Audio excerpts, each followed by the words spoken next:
भगवते वासुदेवाय नमः। हरे कृष्ण, राधे राधे। आइए आज के वीडियो में हम एकादशी व्रत कथा का श्रवण करेंगे।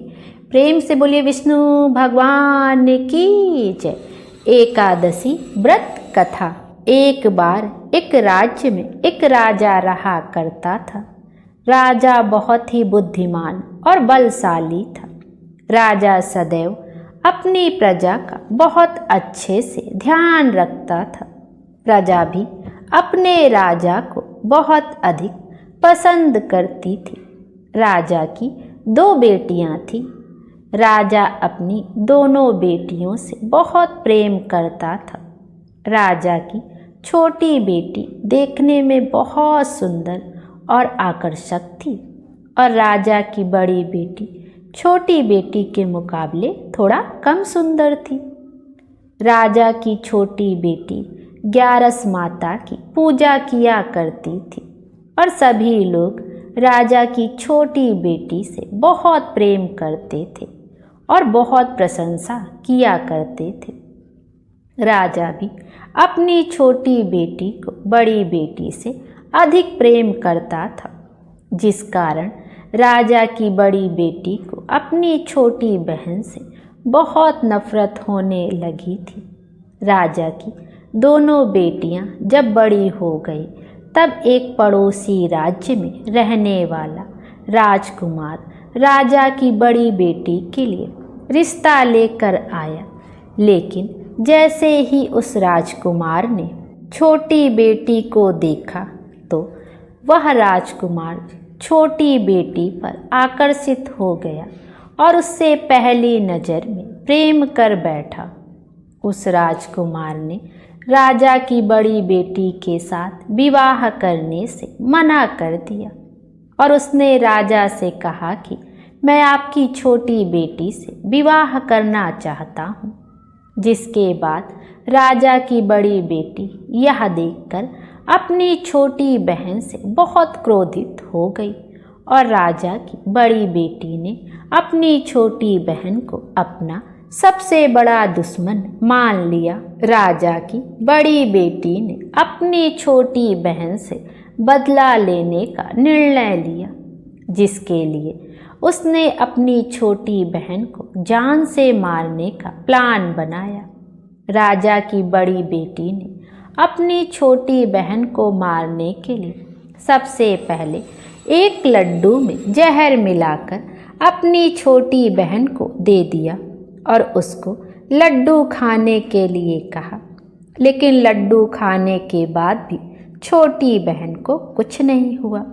बड़ी बहन यह देखकर बहुत आश्चर्यचकित हो गई, लेकिन बड़ी बहन ने हार नहीं मानी और उसने जब रात में छोटी बहन अपने कमरे में सो रही थी तब एक मटके में सांप रखकर उस कमरे में छोड़ दिया। लेकिन सांप भी छोटी बहन का कुछ नहीं कर पाया। जिसके बाद बड़ी बहन ने अपनी छोटी बहन से कहा कि चलो हम लोग कुएं में से पानी भर कर लाते हैं। जिसके लिए वह अपनी छोटी बहन को पानी भरने के बहाने कुएं के पास ले गई और उसने अपनी छोटी बहन को कुएं में धक्का दे दिया। लेकिन छोटी बहन को तब भी कुछ नहीं हुआ, क्योंकि हर बार ग्यारस माता उसकी रक्षा कर रही थी और उधर बड़ी बहन अपने सारे प्रयासों के बाद असफल हो रही थी, जिससे वह बहुत क्रोधित होती जा रही थी। फिर उसने अपनी छोटी बहन के पास जाकर उससे खुद ही पूछा कि मेरी छोटी बहन, तुमको पता है भगवान ने सबकी मृत्यु एक निश्चित समय पर लिखी हुई है और कैसे तुम्हारी मृत्यु होगी, क्या यह तुम जानती हो? तब छोटी बहन ने अपनी बड़ी बहन को बताया कि हाँ, मैं तो जानती हूँ कि मेरी मृत्यु कैसे होगी। छोटी बहन से यह सुनकर बड़ी बहन मन ही मन बहुत प्रसन्न होने लगी और उसने अपनी छोटी बहन से कहा कि तो मुझे अपनी मृत्यु का राज बताओ। छोटी बहन ने अपनी बड़ी बहन से कहा कि मेरी मृत्यु तो एक तोते में है। जो तोते के गले में एक हार है, उससे मेरी मृत्यु होगी। जब तक कोई भी व्यक्ति तोते को मारकर वह हार अपने गले में पहनेगा तो मैं मूर्छित हो जाऊंगी, और जैसे ही उस हार को अपने गले से उतारेगा तो मैं वापस से जीवित हो जाऊंगी। अपनी छोटी बहन की मृत्यु का राज जानकर बड़ी बहन बहुत ही खुश हो गई और उसने अपनी छोटी बहन को मारने के लिए उसके पालतू तोते को ढूंढना शुरू कर दिया। छोटी बहन को इस बात का आभास हो गया था कि कोई उसकी जान लेना चाहता है, जिसके लिए वह अपने पिताजी के पास गई और उसने अपने पिताजी से कहा कि पिताजी, मेरी मृत्यु के बाद आप मुझे जलाइएगा मत, बल्कि आप मुझे अपनी पुरानी वाली हवेली में एक पलंग पर लिटाकर छोड़ दीजिएगा। अपनी छोटी लड़की की यह बात सुनकर राजा बहुत आश्चर्यचकित हो गए। राजा ने अपनी छोटी बेटी से पूछा, बेटी, तुम यह क्या कह रही हो? तब राजा की छोटी बेटी ने बताया, पिताजी, समय किसी के लिए नहीं रुका है, कब क्या हो जाए किसी को कुछ पता नहीं है। और फिर राजा ने अपनी छोटी बेटी से कहा कि तुम ऐसी बातें क्यों कर रही हो? 2-3 दिन में तो तुम्हारा विवाह है। लेकिन छोटी बेटी ने अपने पिताजी को ऐसा करने पर मजबूर कर दिया और उनसे वचन ले लिया। राजा ने भी अपनी छोटी बेटी की बात स्वीकार कर ली और 2-3 दिनों के बाद जब शादी का समय आया तब राजकुमार बारात लेकर राजा के घर आया और राजकुमार और राजा की छोटी बेटी का विवाह शुरू हो गया। जैसे ही राजा की छोटी बेटी राजकुमार के साथ फेरे लेना शुरू करती है तो उसकी बड़ी बहन अपनी छोटी बहन के कमरे में जाकर उसके तोते को पकड़ लेती है और उसको जान से मार देती है। तोते के गले में जो हार था उसको अपने गले में धारण कर लेती है। जैसे ही बड़ी बहन उस हार को अपने गले में धारण करती है तो उधर छोटी बहन 3.5 ही फेरे ले पाती है और वहीं पर बेहोश होकर गिर जाती है। जिसके बाद राजा ने बड़े बड़े हकीमों को बुलवाया और अपनी छोटी बेटी का इलाज करने के लिए कहा। राजा की बात सुनकर वैद्य ने जब छोटी बेटी को चेक किया तो राजा की बताया कि आपकी छोटी बेटी ना तो जीवित है और ना ही मरी हुई है। यह मैं पहली बार ऐसा देख रहा हूँ। राजा ने वैद्य और हकीम को यह बात बाहर बताने से मना कर दिया और उनको कहा कि अगर तुमने यह बात किसी को बाहर बताई तो हम तुम्हें फांसी दे देंगे। राजा ने अपनी छोटी बेटी को पुराने महल में जाकर एक पलंग में लिटा दिया और वहां पर कुछ सैनिक को तैनात कर दिया। वापस अपने महल पर आ गया। राजा की बड़ी बेटी अपने पिताजी के पास आई और कहने लगी कि पिताजी, अगर यह शादी संपन्न नहीं हुई तो आपकी इज्जत का क्या होगा? आप कहें तो मैं आपकी इज्जत बचाने के लिए राजकुमार से शादी करने के लिए तैयार हूँ। जिसके बाद राजा ने अपनी बड़ी बेटी की बात मान ली और राजा ने बड़ी बेटी को छोटी बेटी के कपड़े पहनाकर मंडप पर भेज दिया। लेकिन राजकुमार यह जान गया कि यह राजा की छोटी बेटी नहीं है, बल्कि यह राजा की बड़ी बेटी है। लेकिन जब राजकुमार ने शादी करने से मना किया तो सभी लोगों ने राजकुमार को विवश करके राजा की बड़ी बेटी से बचे हुए फेरों को संपन्न करा दिया और विवाह करवा दिया। जिसके बाद राजकुमार राजा की बड़ी बेटी को अपने महल ले गया। राजकुमार राजा की बड़ी बेटी से ना तो बात करता था, ना ही उसको पसंद करता था और ना ही उसके आसपास भटकता था।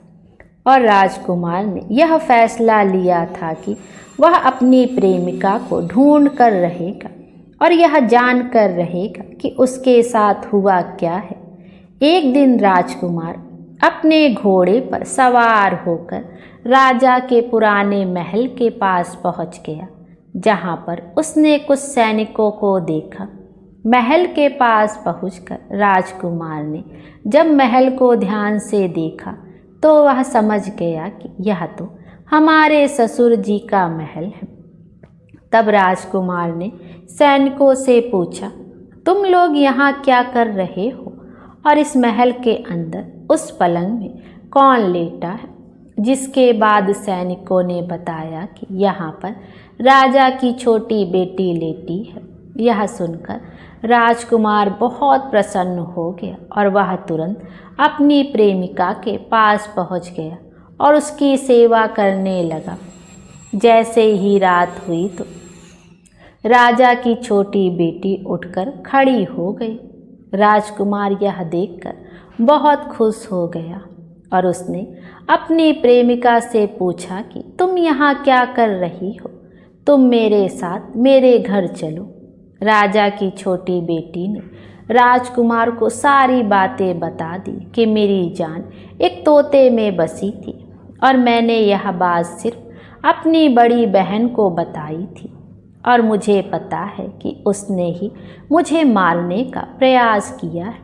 उसके पास एक हार है जिसको वह सुबह पहन लेती है और रात को उतार देती है। जब तक वह हार को पहने रहती है तब तक मैं मूर्छित रहती हूँ और जैसे ही वह हार को उतार देती है तो मैं जीवित हो जाती हूँ। और जब तक मेरी बड़ी बहन के पास वह हार है तब तक मैं ऐसे ही जीवित और मूर्छित होती रहूँगी। अगर मेरी बड़ी बहन के पास जो हार है वह मेरे हाथ लग जाए तो मैं हमेशा के लिए जीवित हो जाऊँगी। राजकुमार यह बात सुनकर राजा की छोटी बेटी के पास रहने का निर्णय ले लिया और उसने अपने बचे हुए सारे फेरे उस पलंग में लेटी राजकुमार की छोटी बेटी के साथ ले लिए और अपना विवाह पूर्ण कर लिया और वहीं पर ही रहने लगा। देखते ही देखते कुछ समय में राजा की छोटी बेटी और राजकुमार की पत्नी गर्भवती हो गई। एक दिन राजकुमार को किसी काम से बाहर जाना पड़ा। तब छोटी बहन के पेट में बहुत तेज से दर्द होने लगा, जिसके बाद उसने 11 माता का आवाहन किया। जिसके बाद वहाँ पर 11 माता प्रकट हुई और उन्होंने अपने भक्त के दर्द को दूर किया और एक पुत्र की प्राप्ति करवाई। और वहीं पर अचानक से राजकुमार भी आ गया। राजकुमार ने 11 माता को देखा तो वह आश्चर्यचकित हो गया और उसने तुरंत माता को प्रणाम किया। और 11 माता ने राजकुमार से कहा कि जब तुम्हारा पुत्र 5 वर्ष का हो जाए तो तुम अपनी पत्नी का हार आकर इसके गले में डाल देना। और देखते ही देखते राजकुमार और राजा की छोटी बेटी का पुत्र 5 वर्ष का हो जाता है। तब राजकुमार अपने बेटे से कहता है कि बेटा, मैं कुछ काम से बाहर जा रहा हूँ, तुम अपनी माता का ध्यान रखना। और वहाँ से चला जाता है। राजा को बाहर निकलता देख बड़ी बहन के सैनिक देख लेते हैं और बड़ी बहन को जाकर सारी बातें बता देते हैं। जिसके बाद बड़ी बहन अपनी छोटी बहन के पुत्र को वहाँ से उठवा लेती है और उसको मरवा देती है। छोटी बेटी के पुत्र के 2 टुकड़े करवाती है। पहला टुकड़ा चक्की के पास छुपा देती है और दूसरा टुकड़ा अपनी पलंग के नीचे रख लेती है। अब 11 माता भिखारी का रूप लेकर आती हैं।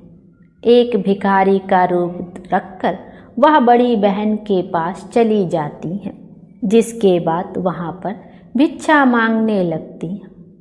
बड़ी बहन अपने नौकरों से कहती हैं कि जाकर भिक्षा दे दे, लेकिन जैसे ही नौकर 11 माता को भिक्षा देने के लिए आते हैं तो माता उन्हें मना कर देती हैं और कहती हैं कि मैं तुम्हारी महारानी से ही भिक्षा लूँगी।